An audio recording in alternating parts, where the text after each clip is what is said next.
Pour la 5e année consécutive, le Forum Galien Afrique se déroule en terre sénégalaise du 6 au 9 décembre 2022. Le Forum Galien Afrique offrira une plateforme d'échange exceptionnelle autour du thème « Accélérer la marche de l'Afrique vers la couverture sanitaire universelle ».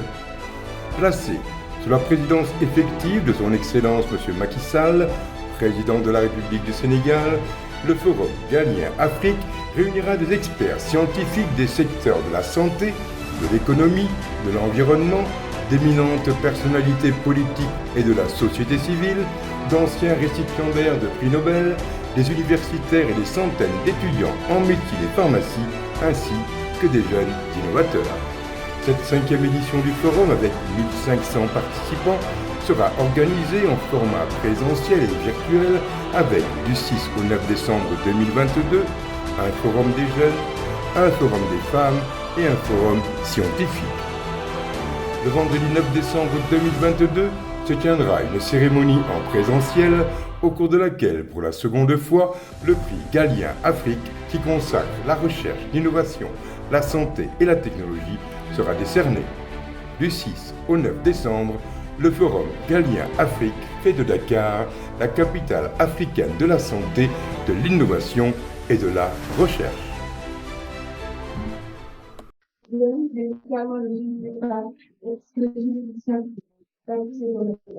Aujourd'hui, ce matin, nous sommes en train de mettre au pouvoir, de donner des femmes leaders, des femmes dans les sociétés. On a débattu sur la chose autour des femmes étudiantes, des femmes interactives, des interactives.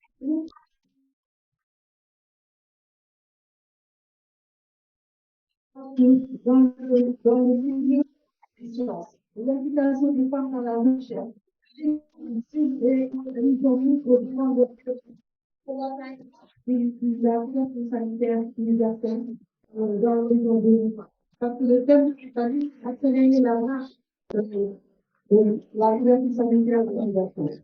Donc, cet après-midi, nous avons le plaisir Dr. Marie-Thérèse Fondiel, qui est ministre de la Santé et de l'Action sociale sénégalaise, qui a en contact le professeur Nicolas Méda, qui est ministre exécutif du Centre d'innovation pour le marketing économique de l'Université. Merci à vous, Michel. Je vais demander de présenter beaucoup de monde. Et je prends vraiment le plaisir de présenter moi.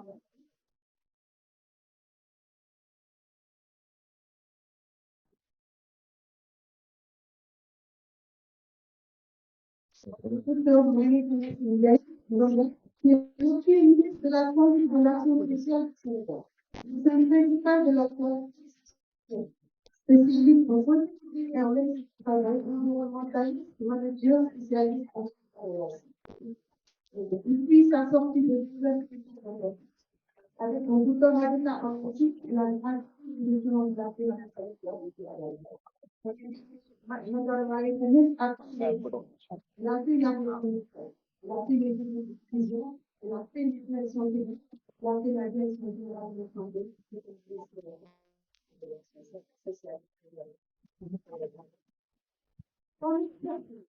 axée sur l'épidémiologie, la surveillance intégrée des maladies transmissibles de la riposte, la surveillance des maladies non transmissibles, la santé, l'hygiène, la sécurité au travail, la vaccinologie, la biotoxicologie, les sciences de l'environnement, la planification de la régulation, le régime sanitaire, la coopération de la diplomatie.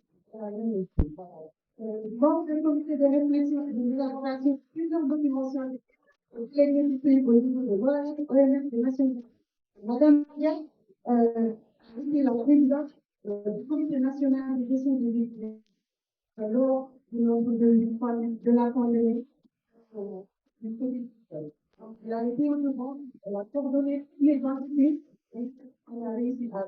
Donc, Madame la ministre, je peux sans tarder la parole, je suis détenue par le temps et je suis laissée par la même occasion et ma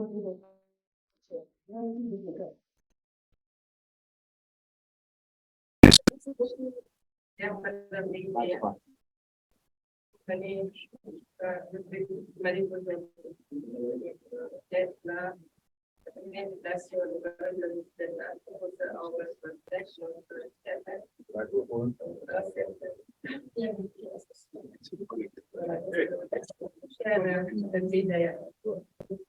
aujourd'hui donc le grand plaisir que j'ai venir donc dans cette session et donc Madame la ministre de l'État, le professeur Aouamani Conseil, mon cher dans ce forum galien, on a présenté parce que je pense qu'on est à quelques sessions et qu'on a connu une expérience.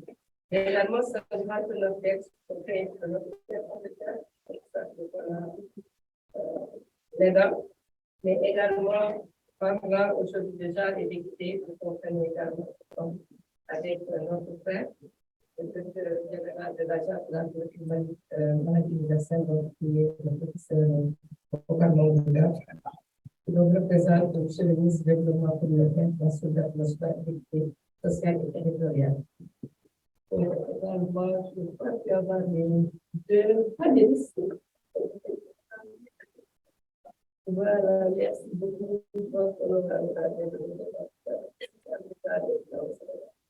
Donc, je vais commencer par une petite introduction. Donc, je l'ai dit, vous avez le docteur Maud Bokata, directeur général de l'Agence de la couverture universelle, donc le président de son ministère. Je suis le directeur exécutif du Centre d'innovation pour le développement au Burkina Faso et le co-président, cher professeur Bokata. Mesdames, Messieurs les panélistes, Mesdames, Messieurs les participants, et avec un immense plaisir que je prends part ce jour à la 5e édition du Forum galien de l'État. On est à plus de cette bravo, si je peux dire ainsi, parce que les devenu notre moment au niveau de cher maître, le professeur Aouamani Conseil, qu'on nous présente. Pour co-présider avec le panel portant sur le thème équité et genre, couverture santé universelle en Afrique. Je voudrais adresser mes remerciements à Mme le ministre d'État, professeur Aouamani Conseil, président de l'association Galienne Africa, pour avoir bien voulu m'inviter à conclure ce panel. Si je lui adresse mes sincères félicitations pour la bonne organisation chaque année, mais aussi la régularité de cet événement de 30 ans dans le pays.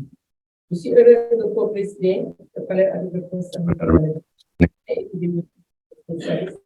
en santé, ancien ministre de la Santé de son pays et actuel directeur exécutif du Centre d'innovation pour le développement au Burkina Faso. Je voudrais saluer son engagement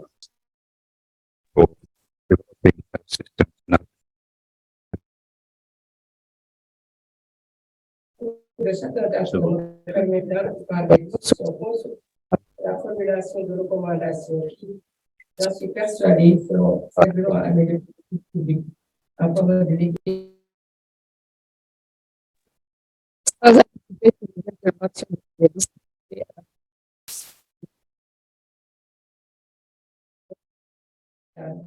Permettre à tous de vivre en bonne santé et pouvoir de bien a été lancé pour guider et regrouper les principales agences de santé et de développement et les organisations humanitaires. La réalisation des LED liées à la santé et à la couverture sanitaire universelle, en s'engageant à consolider leurs efforts grâce à... Toutefois, la pandémie de COVID-19 a eu un impact très négatif et important sur les progrès réalisés en matière de couverture sanitaire universelle. Pour nous dire la mise en œuvre de l'agenda 2030 pour le développement durable, tous les pays doivent intensifier leurs efforts et s'engager à œuvrer à la réalisation de la CIMU. Parallèlement à la mise en œuvre de la couverture sanitaire universelle, nos pays ont ratifié d'importants instruments internationaux pour aller vers l'égalité de genre et l'autonomisation des femmes telles que définies dans l'agenda 2030. Aussi devons-nous, quelle est la meilleure articulation entre la couverture sanitaire universelle, l'équité dans les soins de santé et le genre en vue d'atteindre nos objectifs? Au Sénégal, suivant la vision de son Excellence le président Macky Sall, président de la République, notre politique de couverture maladie universelle a réellement démarré en septembre 2020.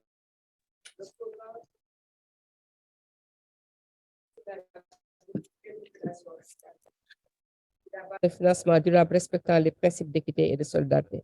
Donc, la santé pour tous et par tous, comme dit à l'Assemblée mondiale de la santé. En 2017, notre pays a adopté sa stratégie nationale de financement de la santé pour tendre vers la couverture sanitaire universelle, dont l'objectif est d'améliorer la soutenabilité du financement du secteur de la santé afin d'améliorer l'accessibilité universelle des populations aux services de santé.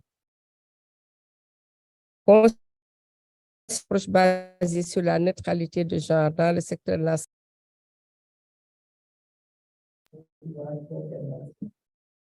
Messieurs, nos pays connaissent des avancées diverses et il convient de les saluer.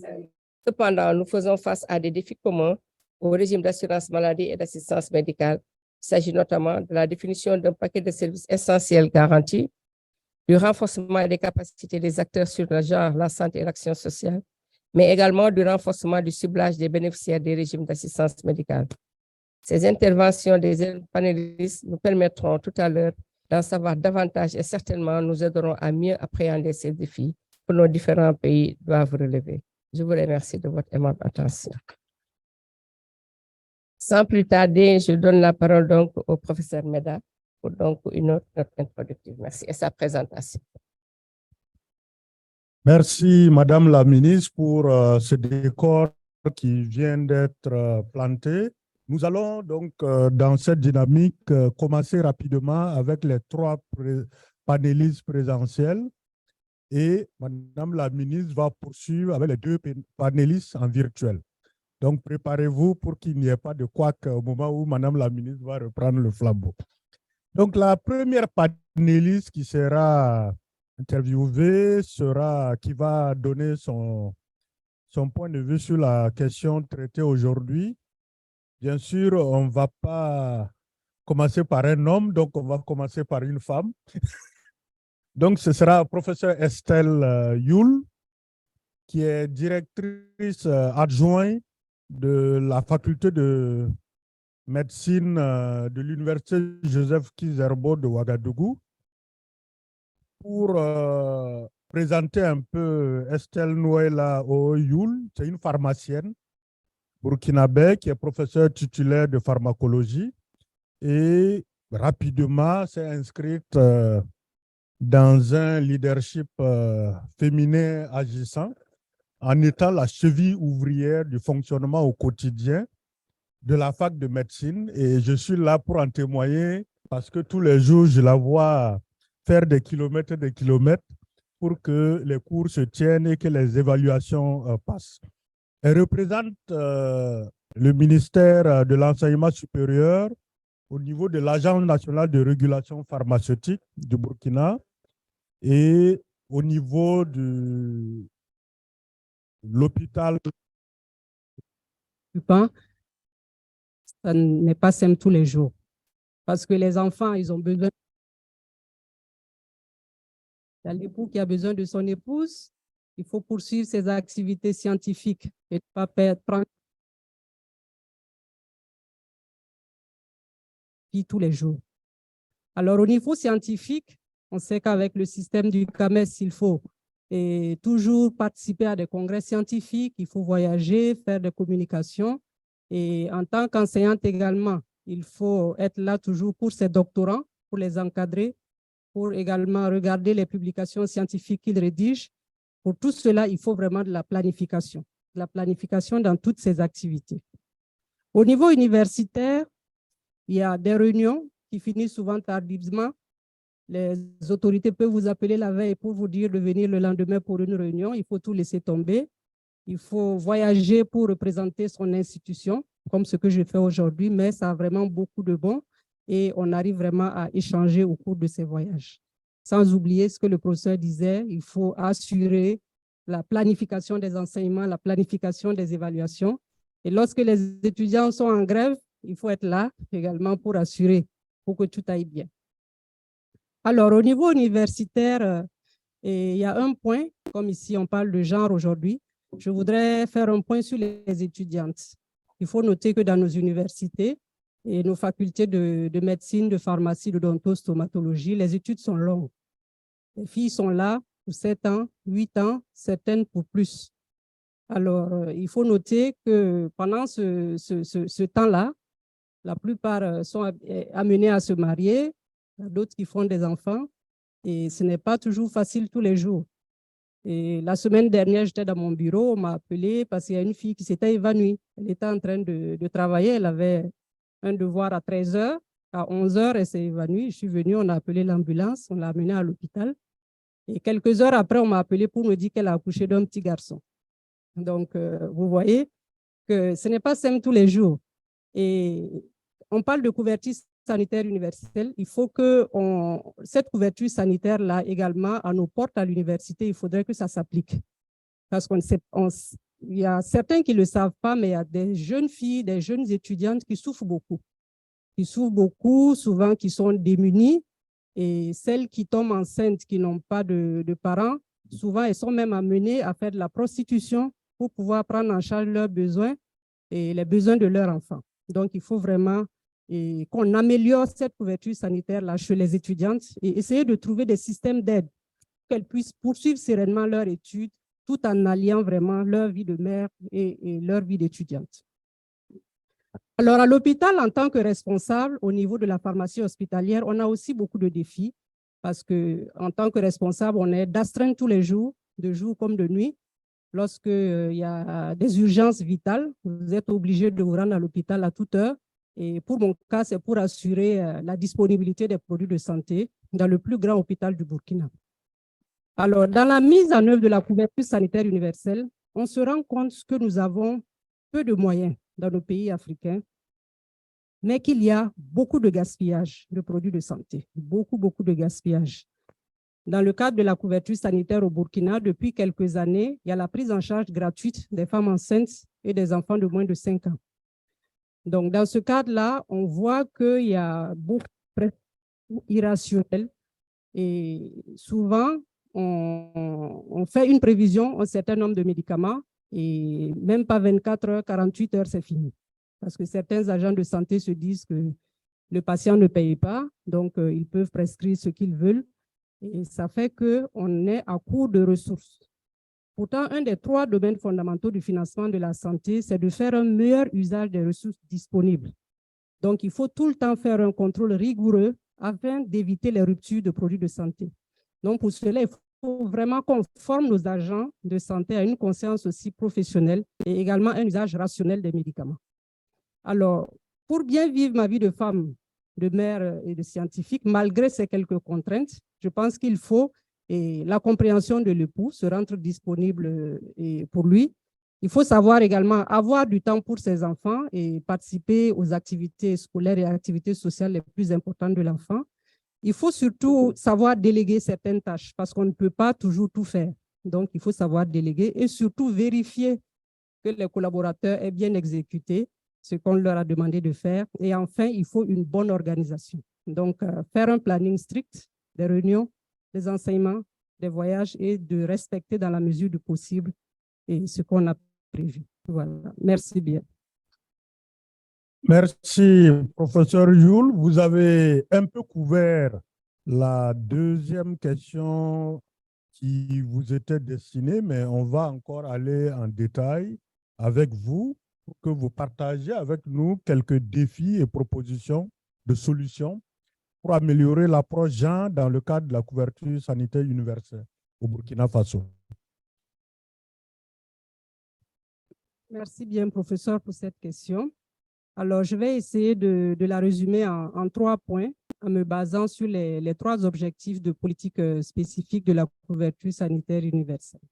Alors, je dirais qu'au Burkina Faso, il faudrait d'abord comme premier défi rendre accessible à toutes les femmes du Burkina Faso les services de santé maternelle et infantile, y compris de santé sexuelle et reproductive. On sait que dans notre système de santé, et dans la pyramide du système de santé, nous avons les centres hospitaliers universitaires au sommet de la pyramide et en bas, on a les CSPS, les centres de santé de promotion sociale. Mais il faut noter qu'au Burkina, comme d'ailleurs en Afrique, et ce n'est pas dans tous les villages et dans tous les hameaux de culture qu'il y a les centres de santé de promotion sociale. Lorsque la femme elle est malade ou bien qu'elle est enceinte, il faut que certaines femmes fassent de longues distances pour pouvoir atteindre les centres de santé les plus proches.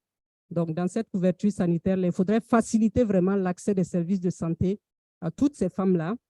Et pourquoi pas essayer de prendre en charge la visite à domicile de ces femmes.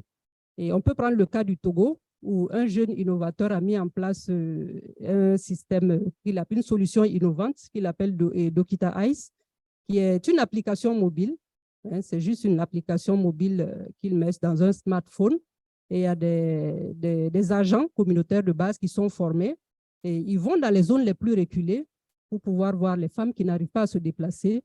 Et ils notent toutes les constantes vitales, ils font la consultation, ils mettent tout sur un carnet électronique de santé qu'ils envoient à des médecins qui sont en ville. Et ces médecins-là font le diagnostic et également ils font les prescriptions. Donc, pourquoi ne pas adapter ce cas également au Burkina Faso? Alors, il faut également faciliter l'accès au centre de planification familiale. On sait qu'il y a plus de 270 millions de femmes dans le monde qui n'ont pas accès à la contraception moderne. Donc, il faudrait essayer de faciliter l'accès à ces centres de planning familial-là aux femmes. Ça, c'est le premier défi. Le deuxième défi, pour moi, c'est d'offrir des soins de qualité aux femmes du Burkina, avec une meilleure formation des agents de santé pour la prise en charge globale des pathologies de la femme. Et cette prise en charge-là, elle doit être vraiment basée sur le professionnalisme et également sur l'empathie. Et ça, c'est très important. Et il faut aussi offrir une rémunération juste à toutes celles qui travaillent dans le secteur. On l'a vu ce matin qu'il y a un écart de salaire de 24% dans le domaine de la santé entre les hommes et les femmes. Donc, il faut vraiment offrir cette rémunération juste là afin de motiver encore ces femmes-là à des tâches. Elles sont là tous les jours, souvent les gardent, elles sont fatiguées. Donc, il faut vraiment une rémunération juste pour qu'elles puissent offrir ce service de qualité aux femmes et enfin permettre aux femmes d'accéder, comme on l'a dit, à des postes de responsabilité dans le système de santé et qu'elles aient une voix égale pour pouvoir contribuer et à les façonner. Au Burkina, c'est vrai qu'on a eu le professeur Lougué comme ministre de la Santé, donc on aurait aimé avoir également d'autres femmes leaders dans des postes de décision. Alors, troisième, distribution financière équitable pour les femmes. On sait qu'en Afrique, une famille sur 3 doit emprunter de l'argent ou vendre vraiment ses biens pour accéder aux soins essentiels. Il faudrait améliorer cette prise en charge-là des dépenses de santé de la femme. Et la participation devrait être proportionnelle vraiment à ce que la femme gagne. Et pour les plus indigentes, faire tout pour qu'elles puissent être prises en charge complètement. C'est vrai qu'au Burkina Faso, les femmes enceintes sont prises en charge, mais les autres femmes ne sont pas prises en charge. Et même dans la prise en charge, tout n'est pas couvert. Donc, il faudrait qu'on arrive à couvrir tous les aspects de la santé au niveau du Burkina. Et lorsqu'une femme a le cancer de sein ou le cancer de col de l'utérus, elle va finir par vendre tous ses biens et lorsqu'elle n'a plus de biens à vendre, elle va rester à la maison pour attendre la mort. Donc ça, il ne faut pas que ça dure.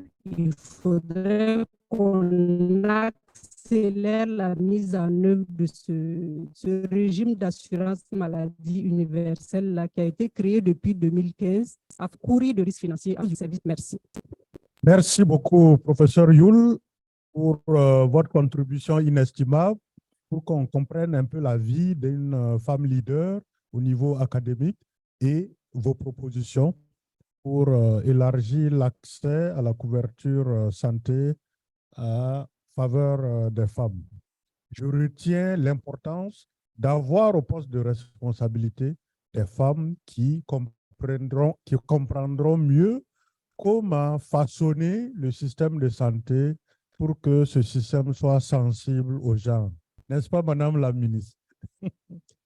Abordons maintenant ceux et celles qui titillent au quotidien les politiques, les activistes.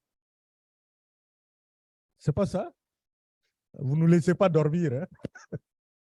Madame Mariama Abdou Gado, elle est blogueuse, elle est consultante indépendante et activiste sociale. C'est elle-même qui s'est définie comme ça, hein, pour les droits des filles, des femmes et pour l'inclusion des jeunes dans les instances de prise de décision.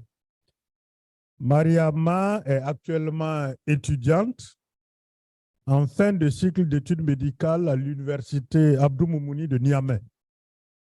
Elle est membre du groupe des investisseurs du Global Financing Facility en tant que représentante des jeunes de la société civile de 36 pays.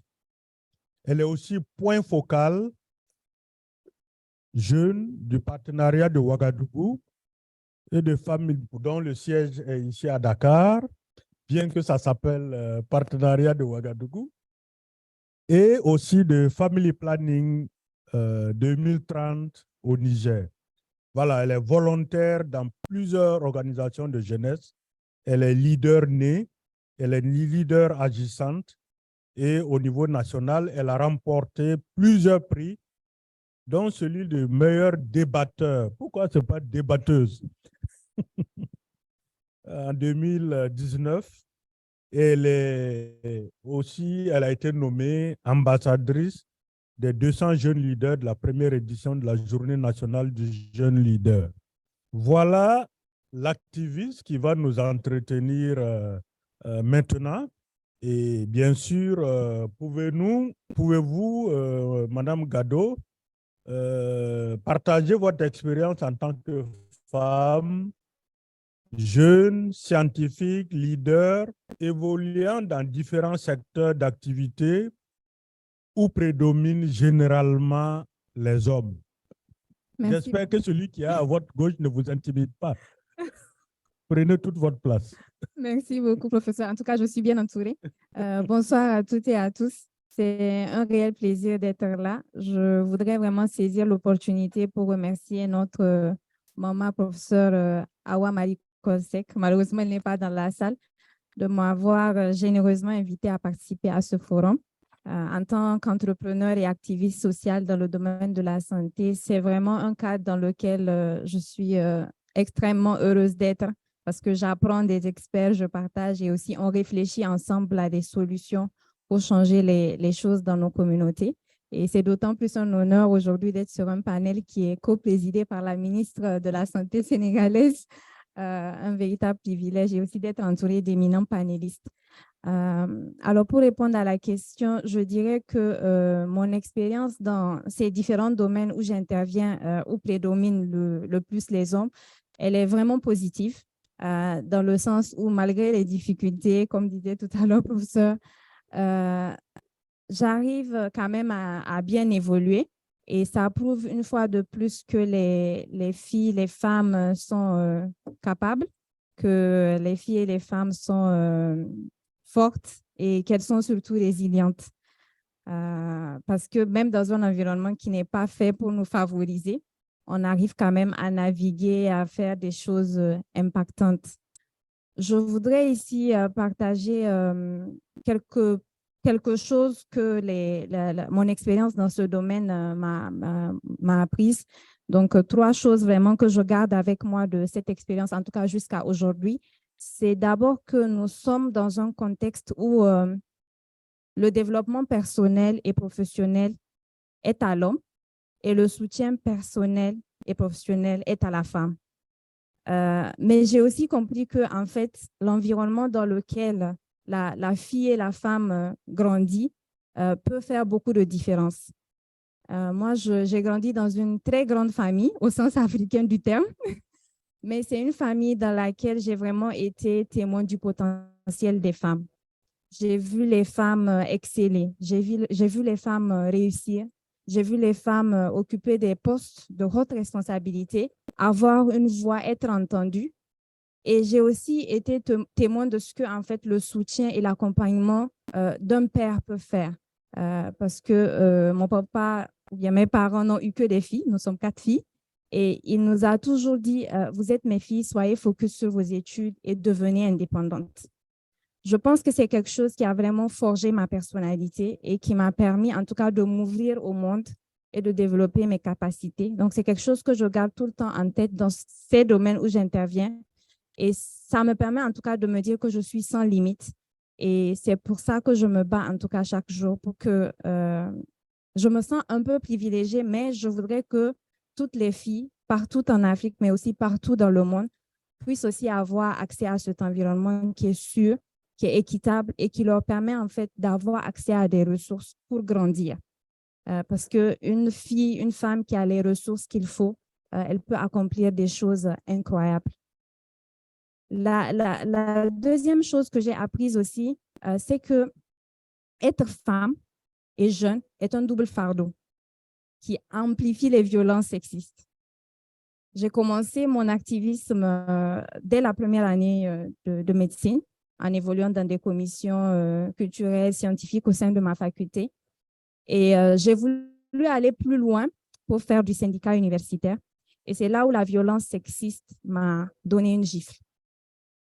J'ai été très surprise de voir des universitaires nouvelle génération africaine, la nouvelle génération, en tout cas d'intellectuels qui va bâtir nos pays, faire une propagande genre sur ma candidature. Parce que je suis une femme, je ne suis pas capable. Parce que je suis une femme, je ne dois pas être au devant. Et ce qui m'a le plus marqué, c'est de voir des filles et des femmes applaudir cela au sein de mon université. Ça m'a vraiment fait comprendre que la violence sexiste est arrivée à un niveau très élevé où les femmes ont fini par la normaliser, pas parce que ça leur convient, mais parce qu'elles n'ont pas d'autre choix. Et c'est quelque chose que j'ai aussi vu dans l'associatif. C'est toujours les jeunes hommes qui occupent les postes de président et les jeunes femmes postes de vice-présidente, secrétaire générale adjointe. Moi, c'est un paradigme que j'ai très vite changé quand je suis arrivée dans le domaine associatif. Je suis arrivée en septembre 2017 au sein d'un des réseaux les plus grands du Niger, le réseau des jeunes ambassadeurs pour la santé reproductive et la planification familiale, qui réunit en tout cas plus de 25 structures de jeunes qui travaillent dans le domaine, dont la plupart sont dirigées par des jeunes hommes. Et je suis arrivée en septembre 2017 et en décembre 2017, déjà, j'étais élue à l'unanimité présidente de ce réseau. Et c'était la première fois que ce réseau avait une femme à sa tête. Et je peux dire aujourd'hui qu'on a en tout cas réussi à se démarquer en plaçant les femmes stratégiquement au sein de notre bureau parce qu'on était 6 filles contre 3 garçons. On a réussi en tout cas à imposer ce réseau comme le réseau en tout cas incontournable quand on parle des questions de santé reproductive au Niger. Aujourd'hui, quand je vais dans les instances de prise de décision où j'interviens, quand on me voit jeune et femme, on se dit, mais celle-là, qu'est-ce qu'elle va nous dire? Ou qu'est-ce qu'elle peut en fait nous apprendre? Mais en réalité, il y a beaucoup à apprendre de la jeunesse. Il y a beaucoup d'expertise et de créativité à tirer de nous. Et aujourd'hui, j'ai vraiment su inspirer beaucoup de respect et d'admiration, je le dis de la façon la plus humble possible, mais c'est quelque chose dont je suis extrêmement fière. Je collabore avec des personnes très âgées, mais quand même dans de très bonnes conditions pour dire qu'avec le courage, la passion, le travail bien fait et la détermination, les femmes peuvent accomplir des choses incroyables. Et dernière chose, c'est que j'ai appris aussi que le domaine scientifique et les domaines où les hommes prédominent ont besoin de l'expertise des femmes.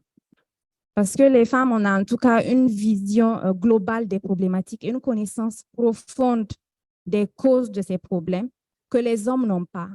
Et ça, j'ai été témoin de ça dans les domaines où j'évoluais, ou quand, par exemple, il y a des problèmes qui sont évoqués et que je prends la racine de ces problèmes, on se rend très vite compte qu'en fait, on était en train de casser la partie visible de l'iceberg alors qu'il y avait quelque chose de plus profond à traiter. Donc, ces domaines ont vraiment besoin de nous. Et je garde tout ceci en tête pour me dire que je ne peux pas abandonner. Nous sommes la nouvelle génération. Si aujourd'hui je suis assise ici, je représente tous les jeunes du Niger et tout ce que je dis et tout ce que je fais est associé à la nouvelle génération. Je n'ai pas le droit de décevoir la nouvelle génération. Et le plus important aussi, je n'ai pas le droit de décevoir la gente féminine. Il faut qu'on puisse se démarquer, avancer et même là où on ne veut pas nous voir ou là où on pense qu'on n'a pas notre place, arriver à s'asseoir et à faire des choses très concrètes et très efficaces pour nos communautés. Donc, c'est ce que je pourrais partager pour cette première question. Merci.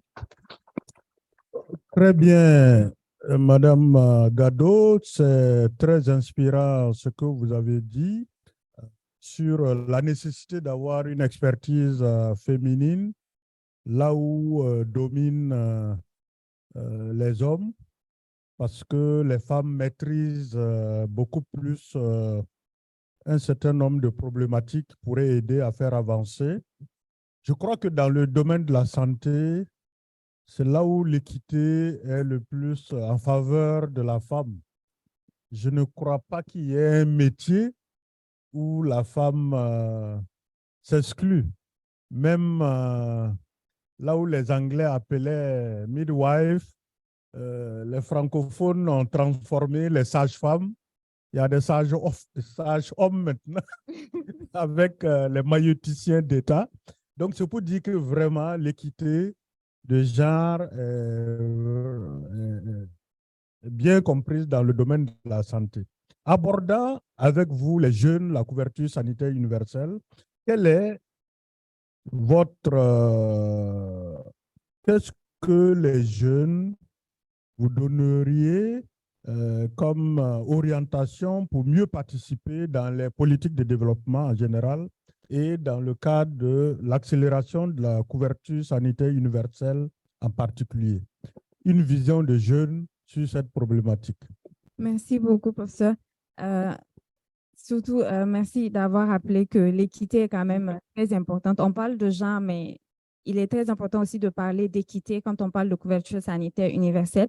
Et l'équité, c'est vraiment avoir tout le monde, comme on dit, on board, avoir tout le monde avec nous.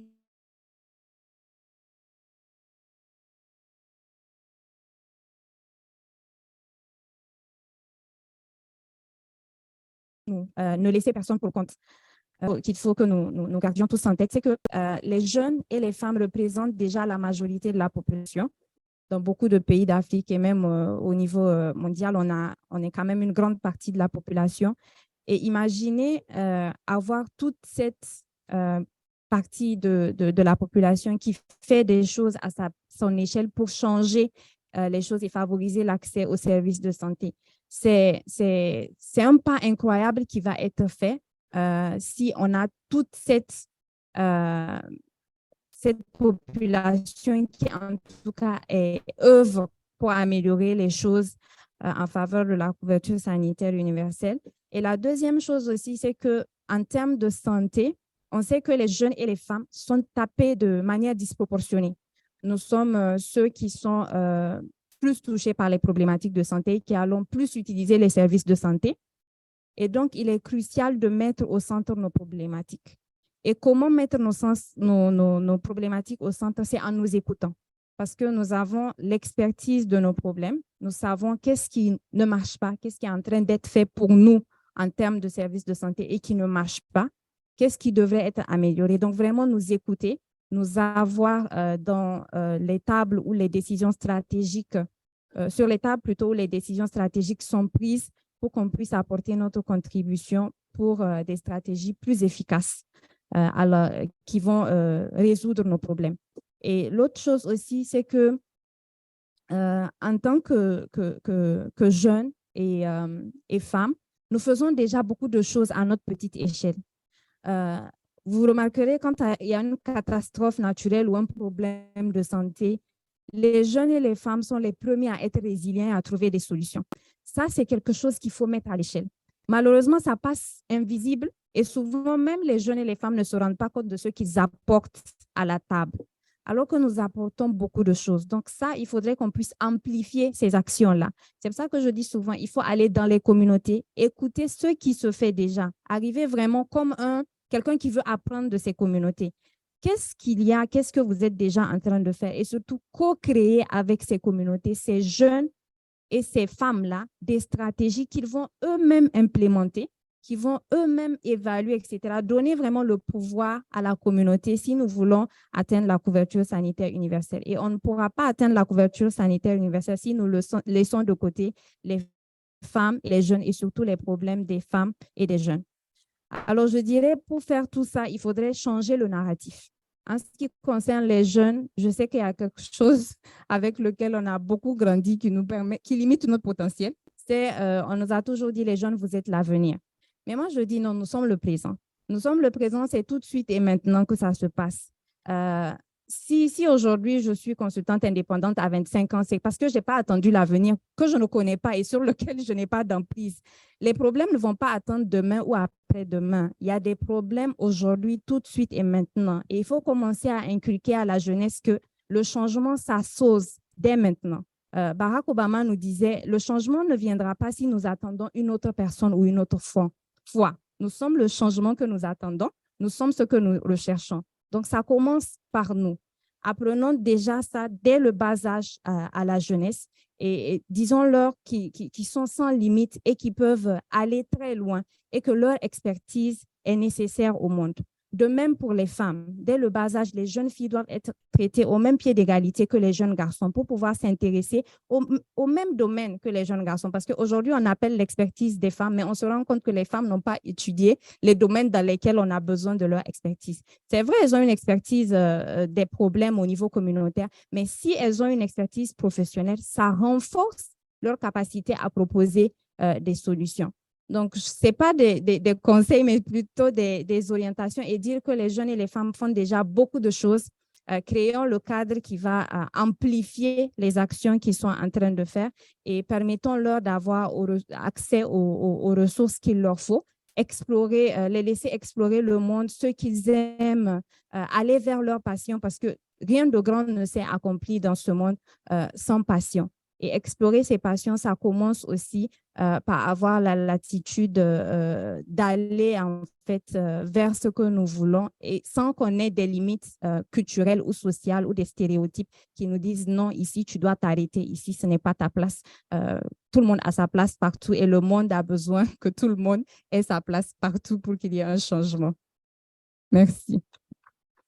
Excellent, excellent. On a vraiment été inspiré de l'importance de la co-création avec les communautés, des solutions qu'elles envisagent pour parvenir à la couverture sanitaire universelle. Et la voix des jeunes fait partie de cette voix de communauté. Les jeunes nous qualifient maintenant d'anciens jeunes. Et donc, nous allons discuter avec un ancien jeune, en la personne du docteur Bokar Mamadou Daf, qui a été déjà présenté par Madame la ministre, mais on va insister parce que ça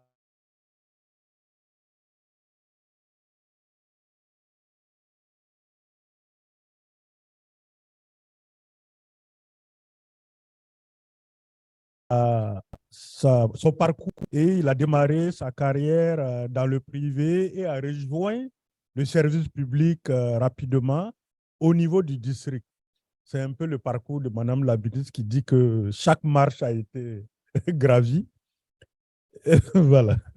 Et donc, à partir du district, elle est arrivée au niveau central où elle a beaucoup servi au niveau de la division de la santé et de la reproduction.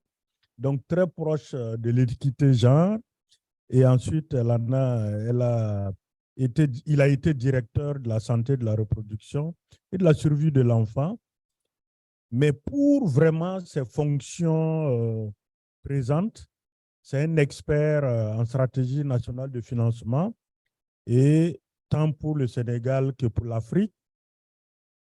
Et il a contribué beaucoup à la diffusion de la mise en place de l'assurance maladie au niveau du continent. Il est fort de cette expérience. Il a été nommé directeur général de l'Agence de la couverture maladie universelle.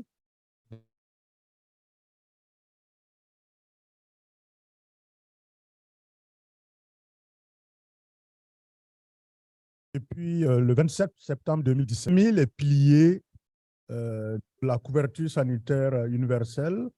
Si vous vous rappelez, professeur Youl avait donné 3 piliers. Et un pilier, c'est vraiment la protection financière face à la maladie.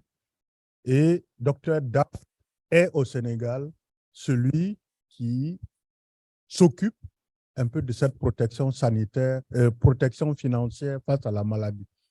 Pour parler, comme on dit sur RFI en français facile, c'est faire en sorte que si vous êtes malade et que vous devez aller dans les formations sanitaires, que le fait de ne pas avoir d'argent ne soit pas une barrière.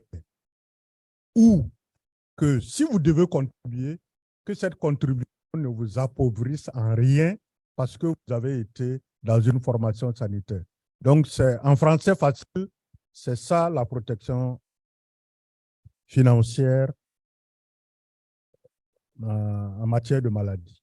Et donc, Dr Daf, avec toute cette expérience, depuis 2017, vous êtes chargé du remboursement des frais de prise en charge pour les personnes cibles des programmes d'exemption, par exemple la césarienne, la dialyse, les enfants de moins de 5 ans, les personnes âgées de plus de 60 ans, pour vous faire un bilan par rapport à ça. Merci. Merci beaucoup, professeur. Bonjour à tous. Je voudrais saluer Madame le ministre de la Santé et de l'Action sociale. Et certainement, puisque je viens à la place de mon ministre, M. Samudio Benka, traduire le message qu'il m'a chargé de transmettre, les félicitations aux organisateurs de cette importante rencontre internationale, et à sa tête, Madame le ministre d'État, le professeur Aoumari Kolsek. Et il se réjouit que le sous-thème donc, de ce forum qui parle de genre, équité, genre et couverture sanitaire universelle en Afrique s'inscrit dans le cadre des missions qui sont dévolues à son département. Pour revenir à la protection sociale en santé, comme vous l'avez si bien dit, Madame le ministre a rappelé tout à l'heure, le président de la République a lancé en 20 septembre 2013, le programme de couverture maladie universelle, qu'il appelle d'ailleurs maintenant couverture sanitaire universelle, et qui, comme pour paraphraser le professeur, vise à garantir à toute personne résidant sur le territoire national, quelle que soit sa situation sociale, une protection contre le risque financier lié à la maladie, lui assurant ainsi un accès à des prestations de santé de qualité à travers soit l'assurance maladie ou bien l'assistance médicale, ce que nous convenons d'appeler initiative de gratuité. Et avec comme objectif donc, de couvrir 75% des Sénégalais. La stratégie que nous mettons en place donc, s'articule autour de certaines orientations, notamment l'extension de la protection contre le risque financier lié à la maladie liée à travers l'assurance maladie et l'assistance médicale, le renforcement de la mobilisation des ressources, parce que comme vous le savez, sans ressources, bien sûr, il n'est pas possible de maintenir viablement une assurance maladie. Mais aussi, c'est important de renforcer la multisectorialité, parce que à côté de ce que nous sommes en train de faire, il y a plusieurs acteurs qui peuvent être interpellés, et cela est très, très important. L'assurance maladie aussi, c'est la gouvernance, la bonne gouvernance et le pilotage. Donc, ces 4 orientations sont importantes. Alors, pour l'assurance maladie, l'option, en tout cas l'orientation qui nous a été donnée, c'est de couvrir le secteur informel à travers donc, le monde rural en utilisant ce qui convient d'appeler les mutuelles de santé. Pourquoi le secteur informel? Parce qu'au Sénégal, depuis plusieurs années, ceux qui sont dans le secteur formel sont couverts, c'est-à-dire soit que c'est des agents de l'État, fonctionnaires ou non fonctionnaires, avec l'imputation budgétaire, donc à travers le FNR, ou bien ils sont dans le secteur privé ou parapublic, ils sont couverts par les institutions de prévoyance maladie. Mais il y avait 80% des Sénégalais qui n'étaient pas pris en compte. Donc, il faut aussi, à ce niveau de l'assurance maladie, penser au financement, donc par la prise en charge de certaines catégories de personnes, notamment les handicapés qui bénéficient d'une carte d'égalité de chance. Donc, ceux qui bénéficient d'une carte d'égalité de chance, le chef de l'État a demandé à ce qu'on les intègre directement dans l'assurance maladie. C'est la même chose pour les ménages qui bénéficient d'une bourse de sécurité familiale. Alors, ces bourses-là, c'est 25 000 francs par trimestre et par ménage. Vous savez que quand quelqu'un est malade, rapidement, ces ressources-là voilà, sont mises dans les soins et il finit par s'appauvrir naturellement. C'est pourquoi le chef de l'État a pensé que c'était important qu'on couvre ces ménages-là qui sont considérés comme étant pauvres. À côté de cela, il y a des cibles particulières qui ont été visées. C'est les enfants, c'est-à-dire ceux qui sont sans voix, ceux qui ne savent pas dire de quoi ils sont malades, ceux qui manifestent leur pathologie par simplement des pleurs ou bien, bon, bien sûr, des signes que le spécialiste peut identifier. Mais il y a aussi ceux qui étaient actifs et qui ne sont plus actifs, c'est-à-dire ceux qui sont allés à la retraite. Donc, tout cela, ou bien ceux qui sont en âge de retraite, même s'ils sont dans le secteur informel.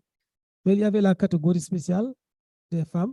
Donc, comme vous le savez, on a discuté depuis longtemps sur l'autonomisation, sur leur capacité de prise de décision, etc., etc. Ce qui fait que c'était des cibles assez particulières.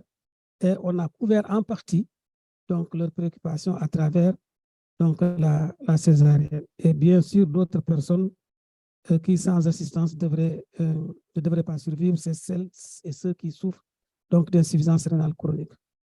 Donc, globalement, ce qui a été fait, c'est que nous avons travaillé sur ces différents aspects. Si vous prenez les enfants, environ 13%, les femmes enceintes, au niveau du Sénégal, environ 400 à 450 000 femmes. Vous prenez les personnes âgées qui constituent 66 à 7% de la population. Toutes ces personnes-là sont couvertes, plus les bénéficiaires de bourses de sécurité familiale et leurs familles, ainsi que ceux qui volontairement adhèrent à des mutuelles de santé. Vous vous retrouvez aujourd'hui potentiellement autour de 53% de couverture. Alors qu'au démarrage du programme, on était autour de 20% pour le secteur formel et puis le secteur privé. Et on a mis en place un certain nombre de structures. Aujourd'hui, on considère que 4 61 562 personnes bénéficient d'une couverture risque maladie à travers ceux qui sont des cotisants, c'est-à-dire ceux qui sont couverts par les mutuelles communautaires et notamment les bénéficiaires classiques que j'ai évoqués tout à l'heure, mais aussi les élèves qu'on a pu intégrer, les talibés qui sont dans les daras, les personnes indigentes qui sont prises en charge par des mécènes et des collectivités territoriales. Il y a aussi les non-cotisants qui sont autour de 2 072 715. Donc, ils sont couverts par aussi les mutuelles de santé parce que tous ces bénéficiaires de bourses sont directement intégrés dans donc, les mutuelles. Alors, donc, le taux de couverture des mutuelles aujourd'hui est estimé à 23% au premier semestre 2022. Tandis que le taux de pénétration, il est à 51%. C'est-à-dire que le taux de pénétration, il faut le comprendre comme le total des bénéficiaires enregistrés dans les mutuelles sur les populations cibles de cette mutuelle-là. Donc, c'est à peu près ça, multiplié par 100. Alors, donc, depuis le début de la mise en œuvre, nous avons quand même pu réaliser un certain nombre d'actions. C'est-à-dire que c'est important de le noter, que ce programme a permis à 14 795 305 enfants de moins de 5 ans à être pris en charge au niveau des structures de santé. Cela a permis aussi à 646 740 personnes âgées de 60 ans et plus à être prises en charge dans les structures. À césariser, faire de la césarienne pour 146 732 femmes. Et aussi à faire 850 000 séances de dialyse pour une cohorte cumulée de 5 423 personnes. C'est important lorsqu'on le ramène au coût. Je vais juste prendre le coût de la séance de dialyse par personne. C'est environ 7 à 8 millions par an. Donc, on a une cohorte d'environ 1000 personnes. Évidemment, il y a beaucoup qui sont encore en attente. On n'a pas tout couvert, mais il faut comprendre que quand même, il y a beaucoup d'efforts qui ont été menés.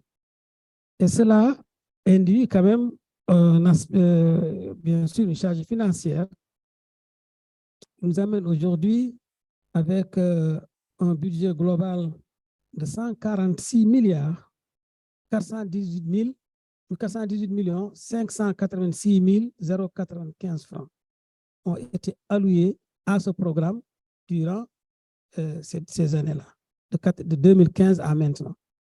C'est sans précédent lorsqu'on le compare à ce qui se passe dans la sous-région. Donc, ceci mérite quand même qu'on note ici l'engagement de l'autorité vis-à-vis de ces cibles vulnérables, dont bien sûr les femmes. Donc, et bien sûr, pour aller plus en détail, l'hémodialyse est la première source de dépenses avec 28 milliards. La gratuité des enfants vient avec 17 milliards. La césarienne, 12 milliards, 12 à 13 milliards et le sésame, 16 à 17 milliards. Vous voyez que quand même, tous ces programmes sont coûteux. Et à côté de cela, il y a eu 22 milliards de subventions aux mutuelles de santé. Donc, mais à côté de ça, on peut dire, est-ce que ce montant-là, qui est quand même important, est-ce qu'il est suffisant? Je pense que ce n'est pas le cas. Il y a quand même des retards de paiement qui surviennent dans le processus. C'est dire qu'il y a des efforts de réflexion à mener pour voir par quel mécanisme on peut assurer un financement beaucoup plus pérenne pour ce programme qui est très, très important. Mais aussi, à travers ces retards de financement, ce qui est important à noter, c'est que les Sénégalais, en tout cas la population résidant au Sénégal, se soignent. Et cela est essentiel. C'est ça, en fait, ce qui est attendu de ce programme-là. Maintenant, le reste, on peut toujours trouver le moyen de corriger avec l'initiative, des innovations, etc. Et il est important de noter qu'aujourd'hui, avec le taux de couverture que nous avons, il faut environ 65 milliards pour couvrir ce programme-là, selon les estimations de l'agence. Alors qu'il y a eu une étude, une évaluation indépendante qui a été faite par des universitaires, donc des économistes, qui estiment qu'aujourd'hui, il faut 89 milliards pour couvrir ce programme-là. Maintenant, comment allons-nous faire arriver? Je crois que c'est là un peu le défi, peut-être sur lequel on revient plus tard. Mais je voudrais faire remarquer que ce programme, il est surtout important parce qu'il cible des personnes particulières, notamment les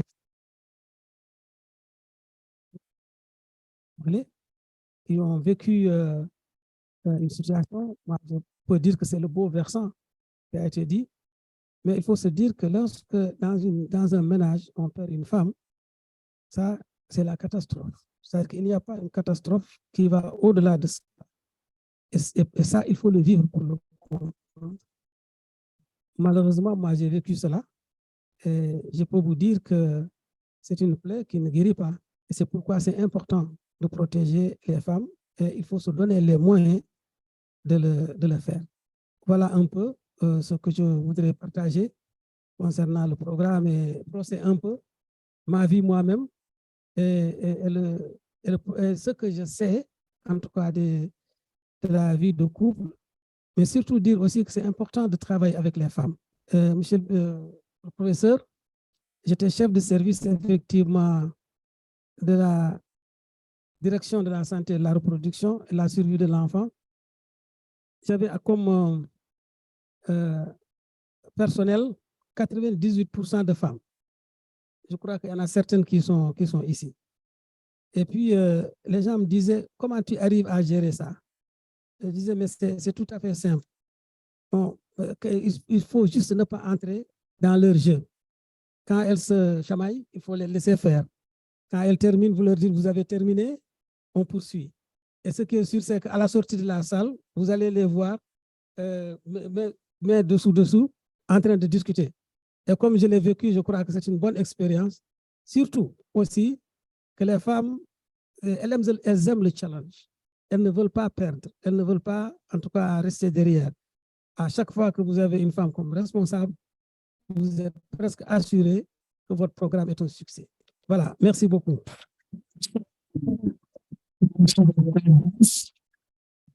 Dans ceux qui sont capables de donner comme message inspirant aux actuels jeunes, vous voyez ce que l'avenir est fait. Le Sénégal, président de la République, son Excellence Macky Sall a fixé l'objectif de couvrir 75% de Sénégalais. Je n'ai pas entendu le chiffre, mais j'ai entendu une pénétration de 51, ou en tout cas, je ne sais pas actuellement quel est le taux de couverture maladie fonction au regard de l'objectif fixé. Je sais que vous avez clairement insisté sur le défi de financement, mais le fait qu'on ne soit pas à 75% de couverture comme fixé par le président de la République, c'est que d'autres défis empêchent d'arriver à cette couverture optimale. Est-ce que vous pouvez nous partager ces défis et surtout, au-delà du diagnostic, vos propositions que la ministre va entendre et au Conseil va défier son collègue de développement communautaire pour que ces défis soient pris en compte pour atteindre la couverture vraiment universelle des Sénégalais. Merci. Merci beaucoup. Je pense que lorsque vous, bon, pour rappel, hein, le taux de couverture est de 53% actuellement. Mais ça, si vous lisez un peu la stratégie nationale de financement de la santé, qui est en cours d'évaluation d'ailleurs, vous voyez que dans les orientations à moyen et long terme, il est dit qu'il faut aller vers l'assurance obligatoire. Vous voyez que ce qui est fait jusque-là, c'est de l'assistance médicale. Il ne faut pas que cette assistance se transforme en assistanat. C'est important. Mais aussi, vous avez vu que c'est une approche volontaire. Et nous savons que l'approche volontaire ne règle pas le problème. Nous sommes heureux de voir que dans la sous-région, les choses sont en train d'évoluer parce que la Côte d'Ivoire a adopté la couverture maladie obligatoire et tout récemment, le Bénin aussi vient de l'adopter en Conseil des ministres. Pourtant, c'est un élément qui est proposé dans la stratégie nationale de financement. Donc, là, c'est une des recommandations fortes, en tout cas, au niveau des acteurs qui sont autour de la protection sociale contre les risques de santé préconisent. Ils préconisent même parfois ce qu'on appelle les adhésions systématiques. C'est quoi l'adhésion systématique? Quand vous allez chercher une pièce administrative, on vous dise, voilà, la conditionnalité, c'est de présenter telle ou telle chose. Comme par exemple, ça a été le cas au Sénégal, lorsque il a fallu renouveler les permis de conduire. On a demandé à l'ensemble des chauffeurs, des transporteurs, que si vous voulez avoir votre permis de conduire, il faut présenter votre groupe sanguin. Donc, ce n'est pas difficile, ça a coûté entre 10 et 20 000 francs. Pourtant, les gens se sont soumis à cet exercice. Et vous voyez le taux de cotisation qui est fixé au Sénégal, globalement, c'est 7 000 francs. Donc, on aurait pu faire la même chose. C'est actuellement ce que nous sommes en train de préconiser avec la DER, FJ, qui donc aide à l'entrepreneuriat des jeunes et des femmes à aller dans ce sens-là pour éviter que finalement, pour une raison de maladie, ils arrivent à perdre un peu les ressources qu'on a mises à leur disposition sous forme de prêts. Et nous sommes en train d'explorer aussi d'autres secteurs dans ce domaine-là. Mais ce qui est important aussi, Madame le professeur a utilisé ça, a expliqué, il faut optimiser l'utilisation des ressources d'abord. Si vous voulez que l'autorité finance, il faut lui prouver que vous avez bien utilisé les ressources qui sont mises à ta disposition. Donc, il faut sécuriser donc, la gestion des ressources publiques en passant par des assurances qui sont gérées par vraiment des professionnels plutôt que par des bénévoles. Donc, il est aussi préconisé, là nous sommes sur une agence, mais les évaluateurs nous ont recommandé d'aller vers une caisse publique d'assurance qui est beaucoup plus efficiente, avec bien sûr l'effectivité des prestations qui seront fournies.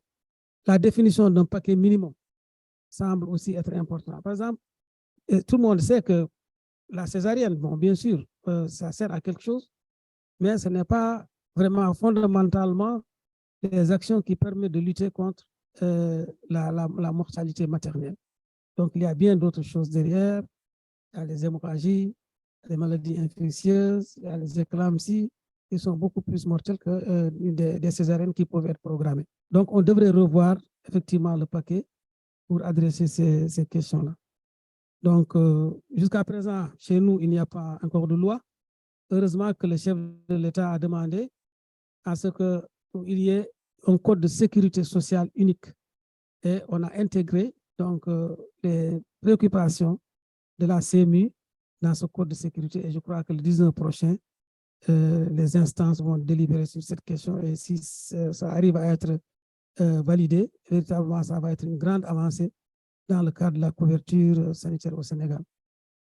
Donc, nous pensons aussi que les collectivités territoriales ont un rôle très important à jouer dans ce processus-là.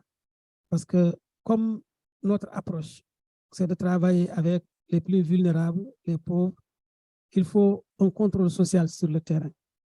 Par exemple, notre source de travail, c'est le RNU, le Registre national unique.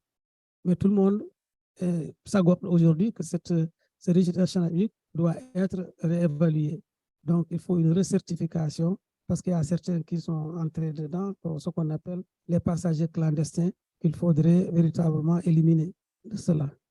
Donc, nous pensons aussi que c'est important pour l'État d'aménager un espace budgétaire très important pour la loi, donc à travers une loi de programmation budgétaire. Il y a aussi la question de la communication. Alors, un jour, dans mon bureau, il y a eu, on avait organisé une réunion, on a commandé un repas. Les prestataires qui organisaient ça viennent, ils disent, elle me dit, mais monsieur le directeur, moi j'ai toujours entendu parler de la CMU. Mais je me suis toujours dit que c'était des histoires, que c'était, voilà, que les gens parlaient. Je ne savais pas que vous avez un tel bâtiment, je ne savais pas que vous étiez aussi organisé que ça, je ne savais pas. Donc, il vous faut véritablement communiquer ce que nous consentons. C'est important parce que souvent les gens assimilent simplement la CMU à l'enfant qui est malade, qui doit être pris en charge gratuitement, et ça se limite à ça. Donc, toutes ces questions-là sont importantes. Mais je pense aussi qu'aujourd'hui, nous devons arriver à un niveau où il faut régler le problème de digitalisation, de portabilité. Parce que, bon, les mutuelles, c'est bien, mais si la mutuelle doit s'arrêter à un niveau départemental simplement, ou bien à un niveau régional, et que quelqu'un qui quitte, par exemple, le sud vient à Dakar, il se trouve qu'il est malade entre-temps, il ne peut se traiter qu'à travers donc, sa mutuelle qui est restée dans le département ou bien la région. Et s'il n'est pas couvert à Dakar, ça peut poser problème.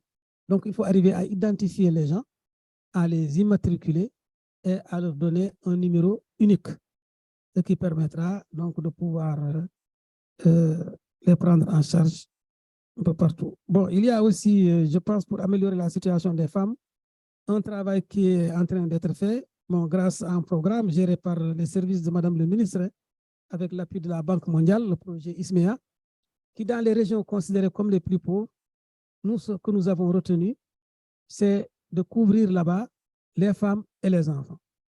Plutôt que de dire à la femme, bon, vous avez droit à la césarienne, on lui donne le paquet depuis la visite prénatale jusqu'à l'accouchement post-natal, etc. Et l'enfant jusqu'à 5 ans. Ça permet, à travers une cotisation simple, c'est 5 000 francs, tout en gardant le principe de gratuité de la césarienne. Ça permet de couvrir une bonne partie et ça permet d'améliorer le paquet. Cela est important et si on arrive à faire une extension, à ce niveau, ce serait véritablement une bonne chose. Voilà un peu pour ne pas faire plus loin que ça. Bon, bien sûr, Madame le ministre, le président de la République a considéré que on était sous sa tutelle à un certain moment, mais le président nous a sortis de là-bas en disant vous ne pouvez pas être acheteur et vendeur en même temps. Soit, mais c'est un inconvénient parce que simplement, il faut des discussions sur les mécanismes relationnels entre l'offre et la demande. Comment, par quel mécanisme il faut acheter les services, voilà, quelles sont les stratégies d'achat. Étant un programme social, est-ce qu'on peut avoir un tarif préférentiel? Je vois qu'avec le ministère du Commerce, on avait demandé à ce qu'on réduise les tarifs. Et je crois qu'avec Madame le ministre aussi, on lui avait donné jusqu'en novembre là, pour réduire les tarifs.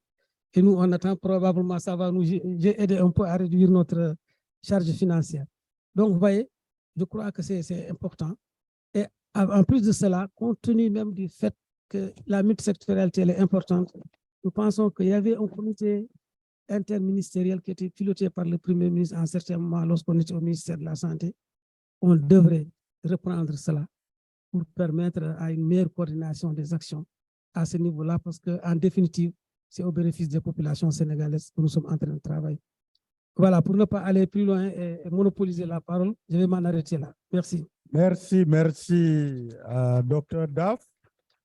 Et on a bien compris vos défis et votre voisine de droite est votre solution autour de la communication. Parlez aux jeunes, les jeunes vont diriger votre communication pour l'adhésion universelle à la caisse mutuelle universelle. N'est-ce pas, Madame Gado? Voilà, je pense que nous avons fini avec les panélistes présentiels. Je vais donner le micro à Madame la ministre pour essayer de voir celles qui sont en ligne. Je pense qu'il y a 2 panélistes en ligne pour qu'elles contribuent aussi, avant qu'on permette au public d'interagir avec l'ensemble des panélistes pour les questions résiduelles. On a eu 30 minutes de retard. Donc, comme on est avec les femmes en dystocie de démarrage, alors je ne sais pas, les organisateurs nous donnent quoi? Est-ce qu'on a eu 30 minutes de retard pour démarrer? Est-ce que vous nous bloquez à 17 h pour qu'on rejoigne l'autre groupe pour la conclusion? Ou bien vous nous permettez d'utiliser nos 2 heures pour que vraiment le public aussi ait le loisir d'interagir avec Madame la ministre et les panélistes.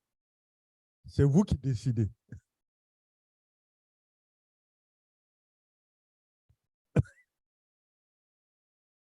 D'accord. Donc, Madame la ministre, on nous bloque. On va aller vite.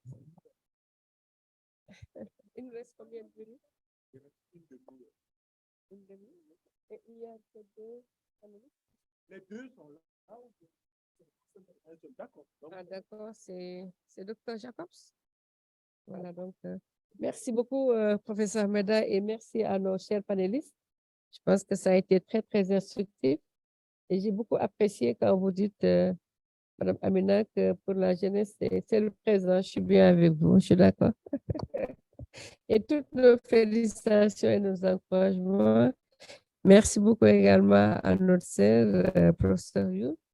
Merci, et je pense que nous partageons tout cela et la difficulté, mais c'est beaucoup d'opportunités quand on est ici. Oui, je pense, oui.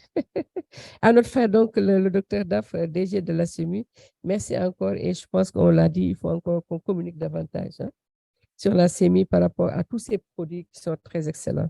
Et sans plus tarder, nous allons donc avoir le docteur, je vais bien prononcer, c'est Scholv, c'est bien ça? Vemui Jacobs. Donc, Dr Jacobs est responsable des chapitres mondiaux et qui est spécialiste de la santé publique et en épidémiologie sociale, très engagée dans la santé mondiale. Elle est cofondatrice et responsable nationale de Women in Global Health Zambia Chapter. Si bien, donc, francophone, je te prononce très mal. Elle est une défenseure de l'équité entre les sexes et la santé, une universitaire et chercheuse avec plus de 15 ans d'expérience. C'est le genre professeur, je peux prendre ça comme ça. Je travaille avec le gouvernement et différentes agences des Nations Unies sur le genre, la santé sexuelle et reproductive, la mère, le nouveau-né, l'enfant et l'adolescent, le VIH-Sida et les maladies non transmissibles. Le Dr Jacobs possède une expertise en matière d'équité entre les sexes dans le leadership et l'accès à la santé et les résultats en matière d'équité en santé et l'utilisation de la santé reproductive maternelle, néonatale et infantile et chez les adolescents. Elle a étudié donc à l'Université de Zambie, à l'Université d'Otago en Nouvelle-Zélande, à l'Université de KwaZulu-Natal en Afrique du Sud, à l'Université Johns Hopkins aux États-Unis et actuellement boursière lead à l'Université Howard aux États-Unis. Bravo, excellent. Donc, je vais poser la première question au Dr Jacob. Pouvez-vous nous présenter, docteur, en quelques lignes, le bilan de votre lutte pour le leadership féminin dans le domaine de la santé mondiale? Quels conseils donneriez-vous aux femmes pour mieux participer aux politiques de développement en général et à la couverture sanitaire universelle en particulier? Je rappelle que Dr Jobs va répondre en anglais et il y a la traduction. Merci.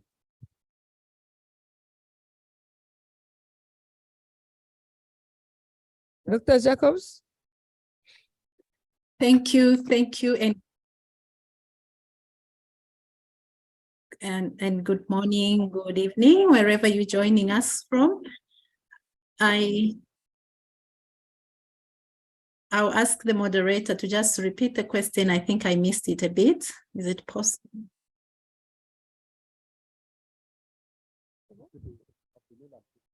Donc, je rappelle. Dr. Jacobs, pouvez-vous nous présenter en quelques lignes, je vais aller doucement, donc, le bilan de votre lutte pour le leadership féminin dans le domaine de la santé mondiale?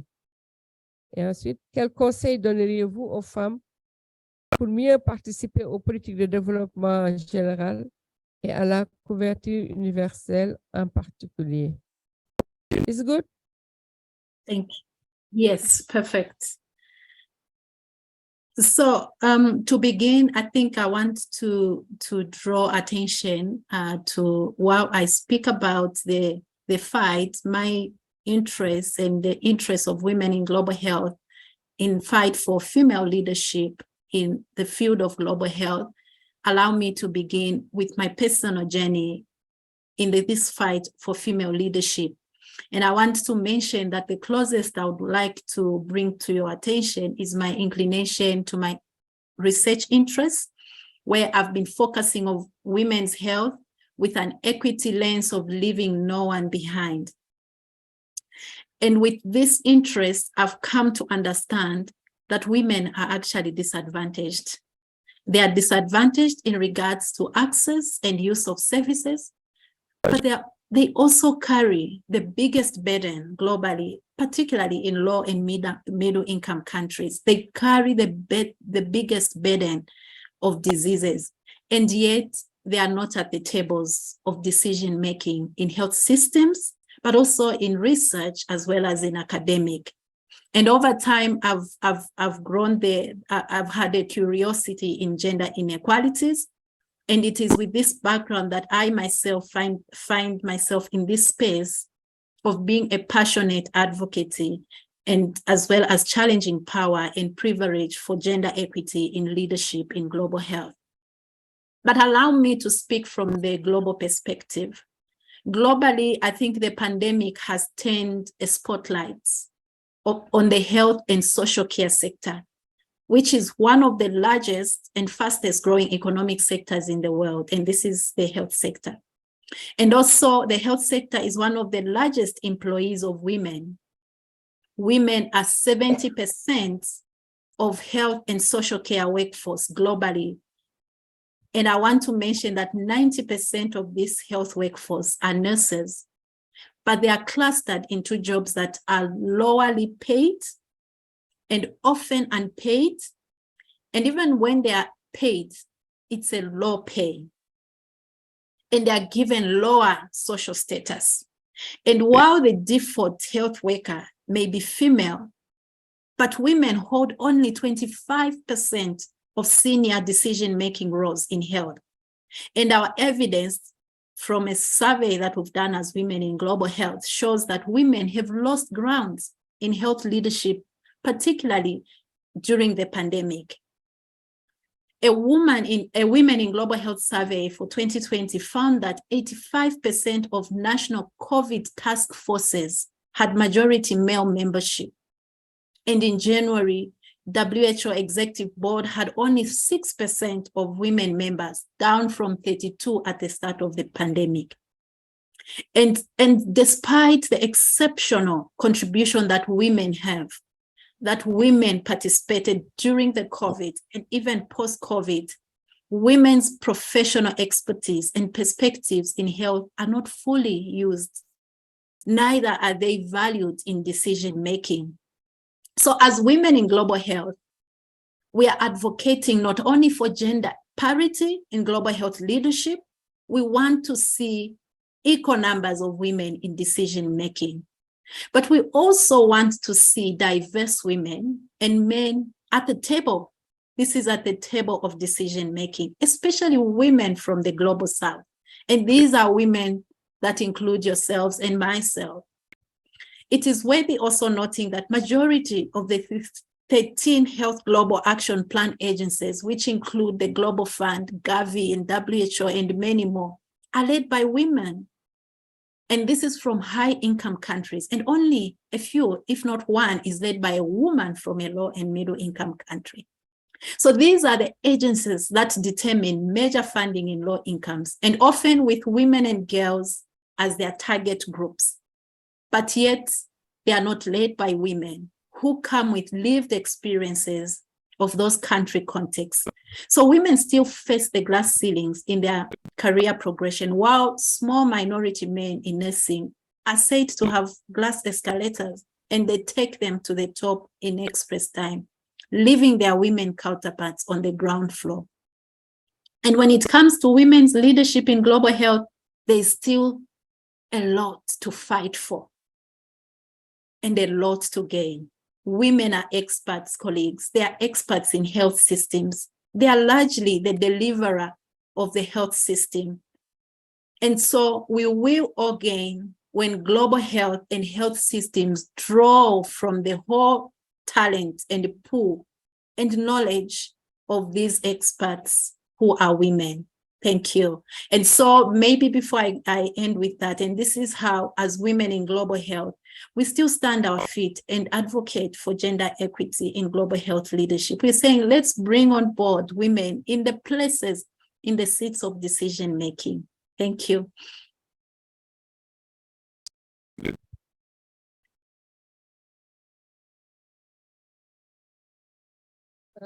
Merci beaucoup, Dr. Jacob, pour ces belles précisions. Pour la deuxième question, quel lien établissez-vous entre l'éthique et le genre pour tendre vers la couverture sanitaire universelle?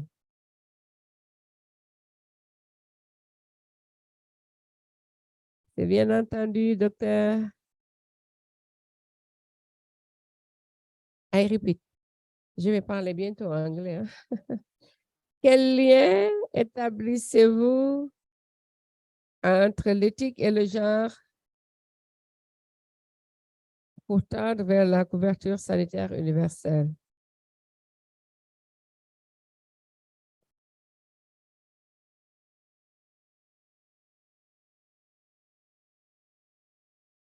Okay, ethics, I think. Yes.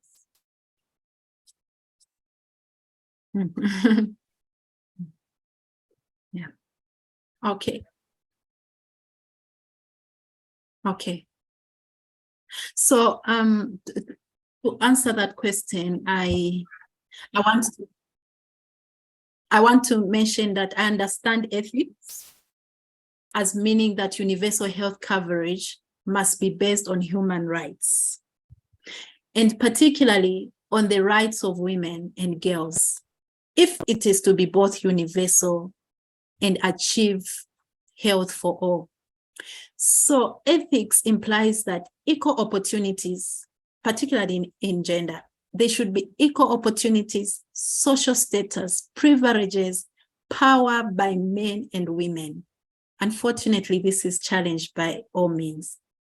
So universal health coverage will be a game changer if we take that lens of universal health coverage, especially for the most marginalized and impoverished women and girls. And we'll be campaigning actively for strong outcomes of the high-level meeting at the universal health coverage next year. We will specifically be campaigning for gender-responsive universal health coverage that identifies and meets the different priorities of different genders. We appreciate, however, that health systems must be underpinned by health in all policies addressing the fundamental inequalities in society, that is gender, race, caste, income, and many more. That means that some social groups go into the health system unequal, and their health outcomes and life expectancy remain unequal. And mostly these are women. So inclusivity will require identification of vulnerable groups. And more than that, it requires taking intentional actions to address their health needs. But in many contexts, that will require intentional action to reach those women and girls most likely to be left behind. And so an ethical approach of universal health coverage also means let's look at women who are currently delivering health services. And you know what? To around 5 billion people. We will not deliver universal health coverage without health workers. And globally, the default health worker is a woman. And although women are the majority of the health workforce, they are still clustered within that. And we think that for us to achieve universal health coverage, we'll need to make intentional action.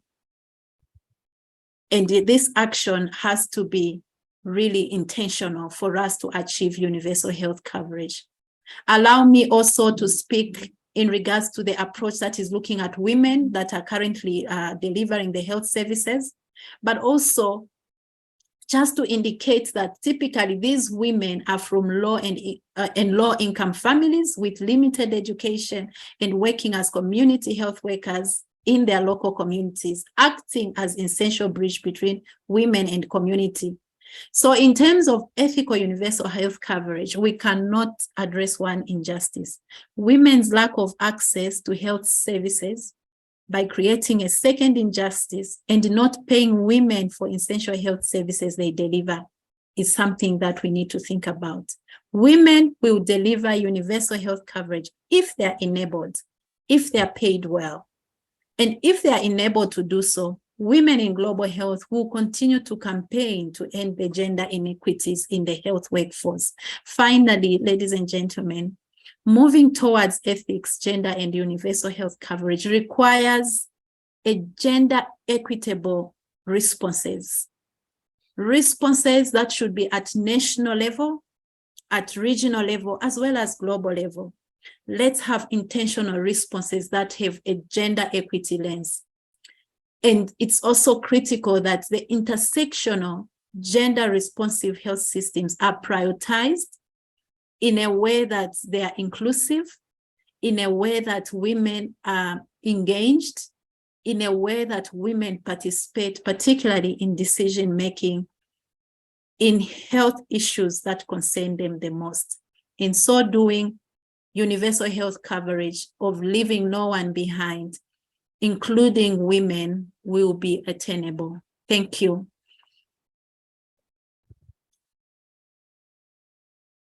Merci beaucoup, Dr. Jacob.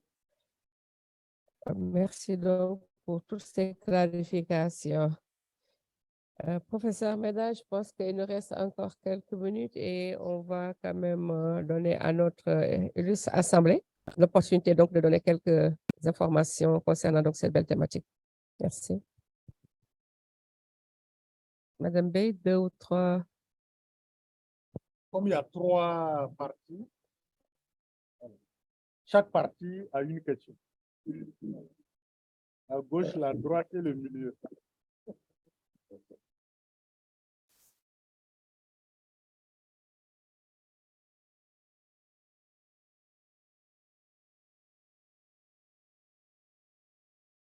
Pas de questions? À gauche? On commence à gauche. Si vous...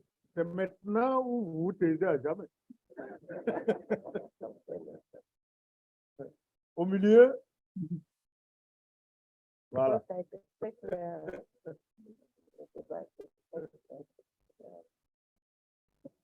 Merci beaucoup. Je remercie les différents présentateurs. Moi, j'ai juste une question pour professeur Estelle Liu, directrice adjointe de l'UFR Sciences. Juste pour savoir, dans votre pays, comment est-ce que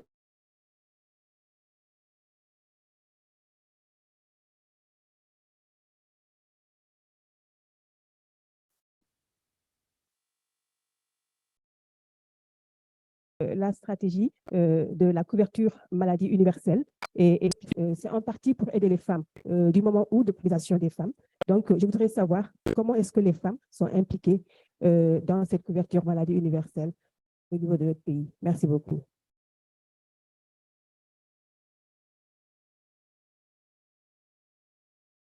Voilà, merci beaucoup. Donc, bonjour à tout le monde et merci aux panélistes. Bonjour, Madame la ministre. Je voudrais poser peut-être une question au directeur général de la CMU. Vous avez parlé d'enrôlement au niveau des groupes vulnérables, notamment des personnes handicapées, et vous avez parlé de leur enrôlement dans la couverture maladie universelle. Et je voudrais que vous puissiez nous expliquer comment se fait l'enrôlement.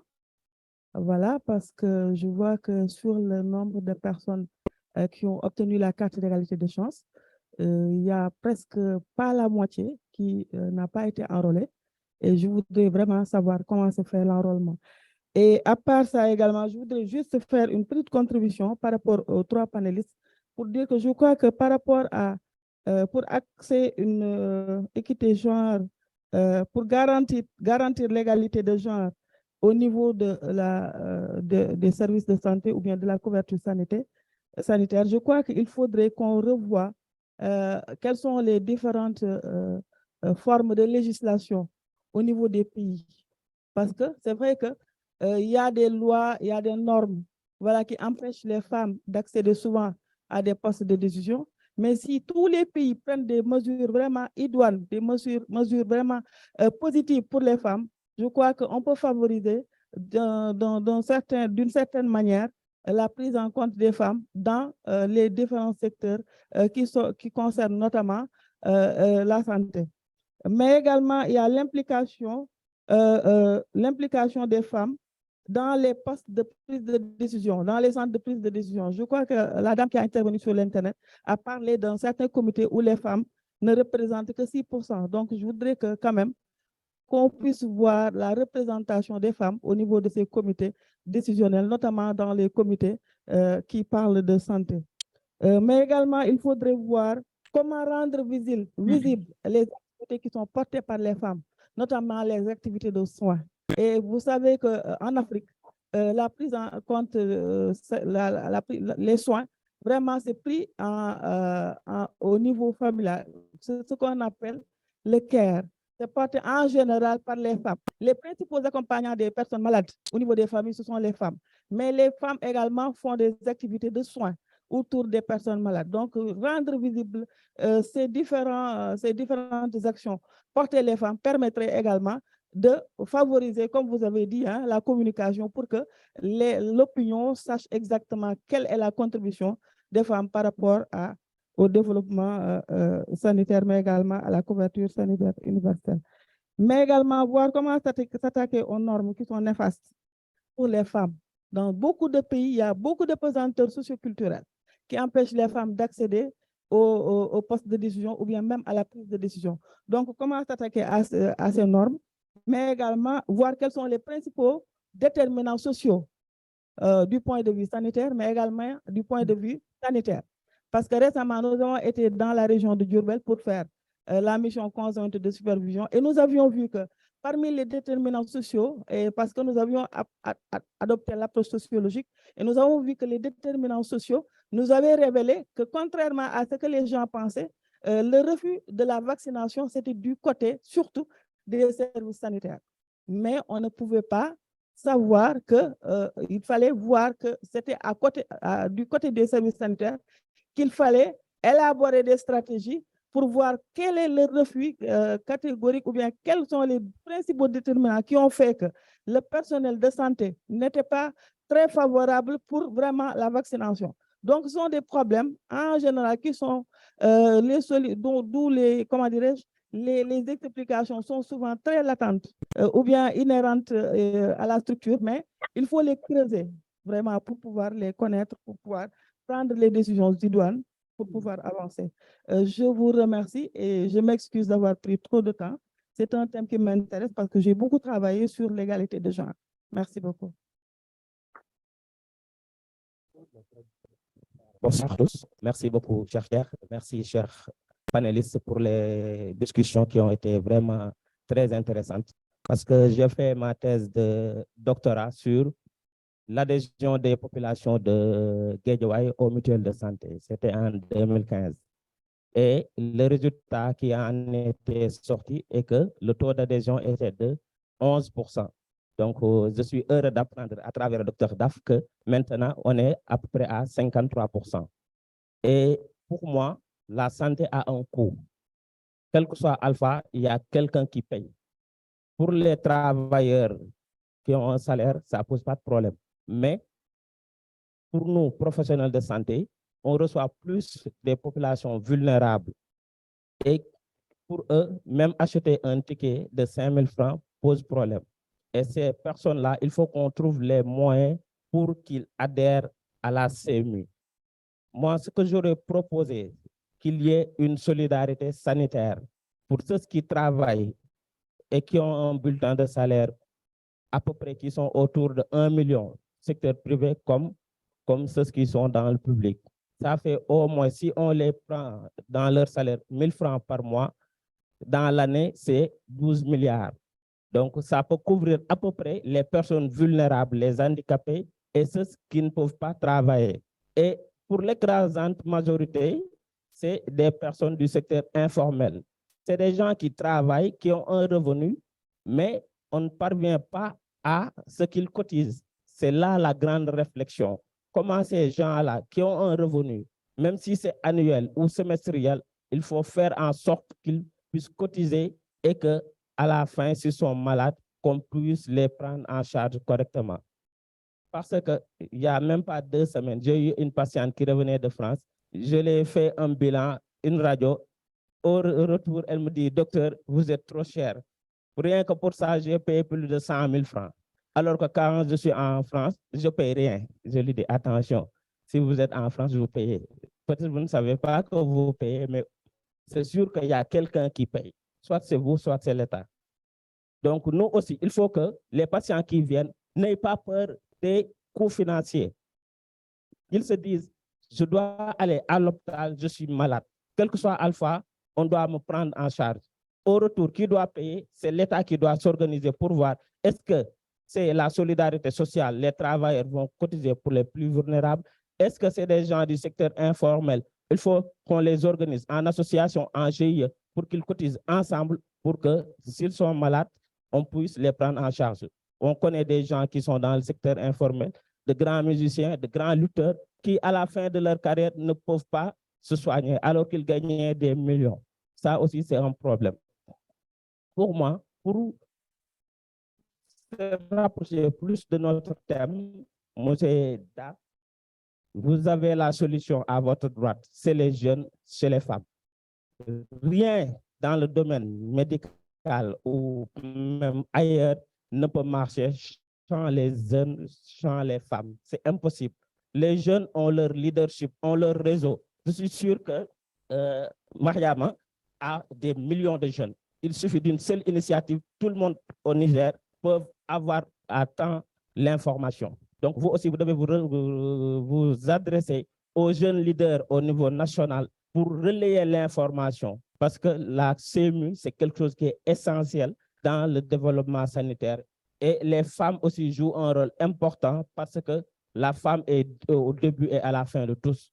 Elle est au début et à la fin. Et elles ont des capacités extraordinaires qui, si on les utilise, peuvent nous amener très, très loin. Donc, M. Daf, la solution est à votre côté. Merci, chers tous.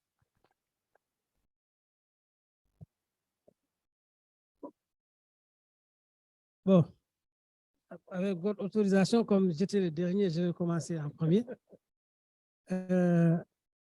Madame DG, c'est ça? DG Action sociale.